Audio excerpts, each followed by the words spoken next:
Hey guys, I'm Landry Bender, and you're watching Fanlalatv.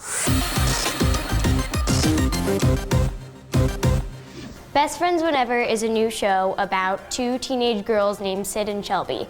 And in the course of everything, they find out that they can time travel. So they go through all these different adventures, and it's really fun and different, and I can't wait for everyone to see it. I play Sid on the show, and Sid is a sort of sarcastic tomboy, sort of goes with the flow, and I love her because she really lives in the moment and she knows that everything happens for a reason, and she doesn't really worry too much, which is nice. Sid and Shelby's relationship is really, really cool because they are polar opposites, and it's sort of that opposites attract feel.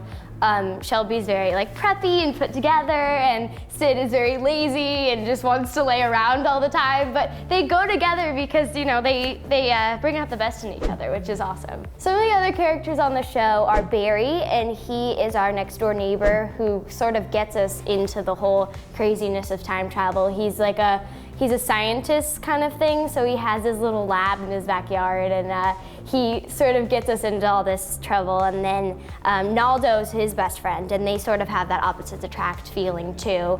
And then we have Shelby's little brothers, who are Brett and Chet, and they are sort of those typical sibling sort of vibes, getting us into trouble, and they're really fun characters, so I'm excited. If I could travel to any time, it would probably be, I think the 60s were a really cool time. Like if it was any time in the past, the 60s were really cool, and the 20s seemed really cool too. The fashion, I think, was really big in those eras. And then in the future, if we're getting all mystical here, I'm thinking 2015, but in Back to the Future Part 2. Because in 2015, in Back to the Future Part 2, it was so much cooler than it actually is.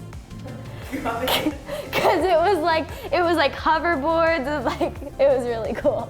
I think the greatest thing about the show, yes, there's magic involved with it, but the fact that they have sort of those real friendship moments, I think it's really relatable. And I love that about it, just because it incorporates the magic element, but it also has that real friendship element that I think viewers can really relate to, and I think that they'll want to see the friendships evolve, so I think it's really cool. Thanks guys, be sure to check out Best Friends Whenever on Disney Channel. I think what you said too, we obviously don't know the backstory, but I think that when you work in that business and you have crazy work schedules, and I think if she's on tour and he's in the studio all the time, it is so hard to keep up, besides social media and texting and everything, it's so